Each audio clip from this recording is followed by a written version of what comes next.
Good morning, or depending on when you're watching this, good afternoon, good evening, or good night. My name's Ross, and as always told, out of Voice of Radio. So today we need to check back in with Paldea and Fates. It's been a couple of weeks since Paldea and Fates actually launched, so it's time to go back and have a look and go, alright then, what's going on with Paldea and Fates? What's going on with the prices? What are the most expensive cards? What's happening, basically? Let's have a little bit of an update of exactly what is going on, which of the cards are expensive, and what's happening with these prices. And I showed you the other day, prices are generally going down, and they are, but what exactly is going on? Well, I need to point out that although it's not quite on the list, I showed you Pidgey the other day as one of those cards that's having a random price spike. Yeah, it's currently in at number 11. It's like a $16 card. It doesn't make the list, but it's actually pretty gosh darn close. So in at number 10, we've got Nemona. Now, Nemona's coming in at, well, look, last time I showed you, this is the number 6 card at $45. Now it's the number 10 card at about $15. It's literally a third of the price before, and it is crumbling down the list. Part of this is the fact that it's really not playable, and Nemona's a popular character, but apparently not popular enough. In at number 9, we've got ourselves Penny, and it's a similar kind of thing. Last time I showed you this, it was number 8 at $40. Now it's number 9, but it's like a $17 card. And it's a playable card, puts one of your basic Pokemon and all cards attached to it into your hand. You've got Umbreon on the artwork and Penny, both of which are popular, especially Umbreon, so that's going to help. But these supporter cards just do not hold their value like they used to. What's also interesting, in at number 8, we've got Arven. Now, you can see from the graph that Arven, dropped down on release quite sharply, but it's now starting to tick up. Arven wasn't on the list last time. We got cards like the Gold Miraidon, like Clive, that have just dropped off the list entirely. Arven wasn't on the list last time. Now Arven is on the list, and Arven's on the list at number 8. And the reason is, Arven is a fantastically playable card. Search your deck for an item card and a Pokemon tool, puts them into your hand. It's a card that sees a huge amount of play, and it is a card which pops up in a lot of different decks, and this is a very cool version of it. And that's literally your explanation here. It is a card which sees a lot of play, and for that reason, people love it and are pushing it up the list, above some cards that, frankly, some people might think should end up that little bit higher. In at number 7, we've got Ditto, another new entry on the list. And this is one of the ones that I was showing you the other day, is actually spiking in price. This one has not been going down since release. It started off incredibly cheap, and it's now risen up to like a $20 card. And as I told you the other day, right now, this is not a card which is seeing a huge amount of play. But post-rotation, there is some buzz that it is going to be a significantly better card. And it's still Ditto, who's a very popular Gen 1 Pokemon. And yes, the fact that it's Gen 1 is very, very important. And we add that up to a card which is up here. There are some, like I say, Clive and Miraidon spring to mind, that have just dropped off the list entirely. They've had to make way for stuff like this.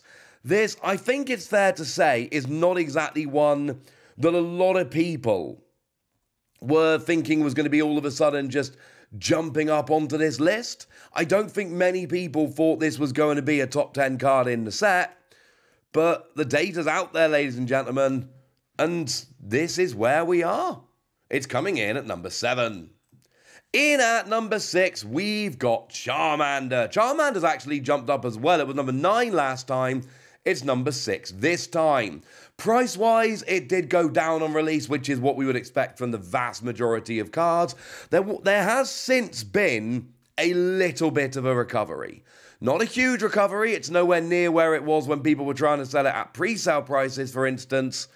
But there has been a little bit of a recovery here. And the answer here is very simply, it's Charmander. And it's not spiking like so many of the others, but it is still going up a little bit. and this is one that I could actually see going more and more and more. In at number 5, we've got Pikachu. Pikachu was a number 5 card last time. It's a number 5 card this time. It has dropped from around about $60 down to $30. It's halved in price.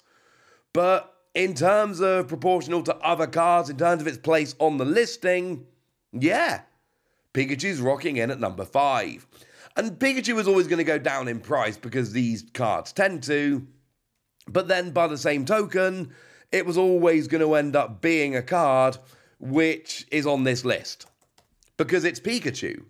And I know, again, that sounds terribly obvious and reductive, and I'm sorry, but the fact of the matter is, people love Pikachu.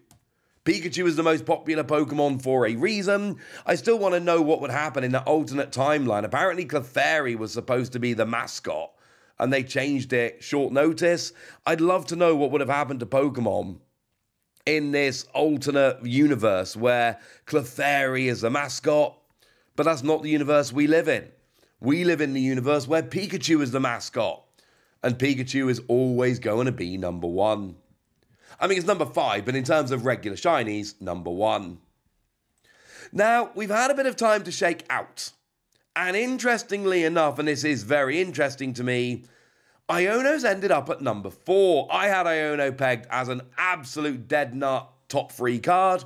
It's coming in at number 4, and I'm putting it at around about $60. $60-ish sounds about right.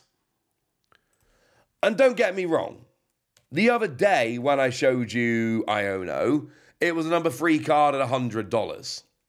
I thought number 3 was right. I thought it was going to stay at number 3. Now, I told you the other day that $100 was way too much. There was no chance it was going to stick at $100. But the fact that it's already gone down to about 60 does surprise me a little bit.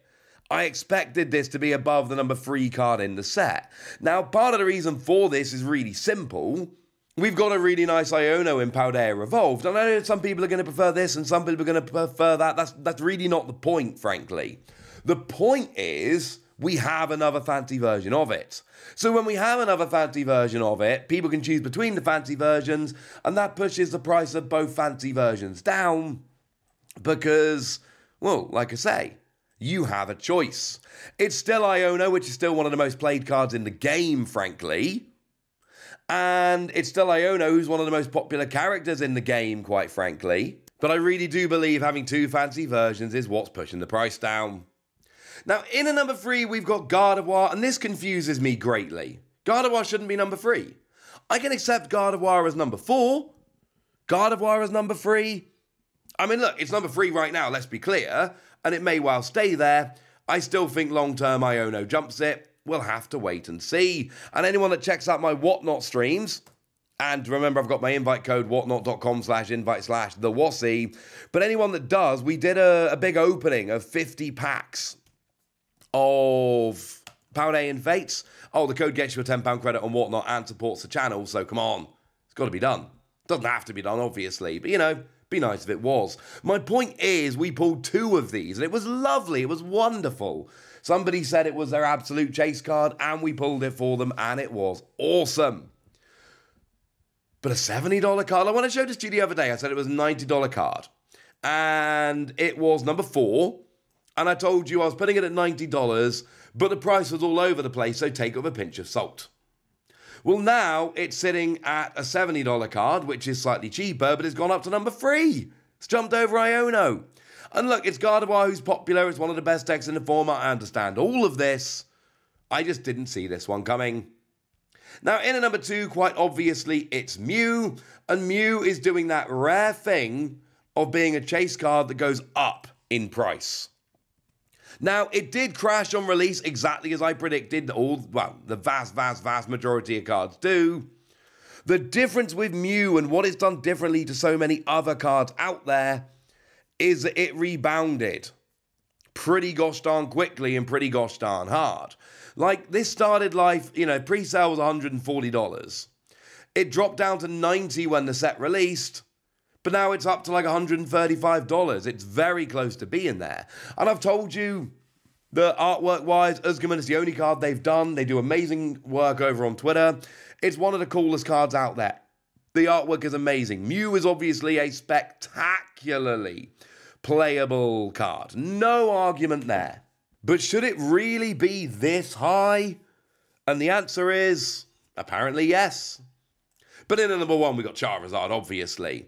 Now, Charizard's a weird one, because whereas Mew dropped on release and then started recovering very strong, Charizard dropped on release and has started recovering, but it's recovering at a much more muted pace. It's recovering much more slowly than the Mew, for instance.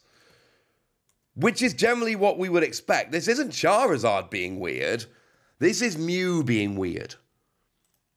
The really big cards, we expect a big drop on release and then a slow recovery. It's gone from, 250, dropped down to 150, and now it's back up to like 180, 185, somewhere around there. It's Mew that's doing the weird thing and recovering almost entirely. Charizard, it's recovered a bit.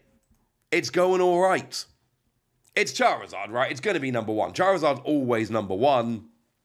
But it is interesting that this is so much more expensive than the Charizard, for instance, from Obsidian Flames, which is the same card by the same artist, although it is different artwork. Now, Obsidian Flames didn't have many special illustration rares, which makes it easier to pull the specific one you want, like Charizard. Maybe that's your explanation.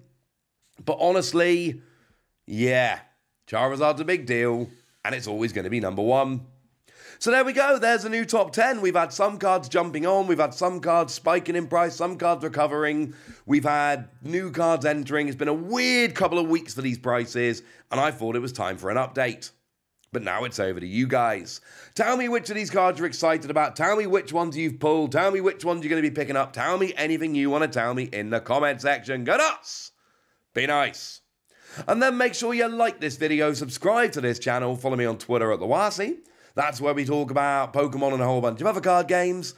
And please do consider checking out patreon.com/PTCGradio, where you can support the channel, get some bonus podcasts, join a Discord, and all kinds of fun things. But by far the most important thing, as always, look after yourselves till next time, would ya? Thank you very much for watching. My name's Ross, and you've been watching PTCG Radio.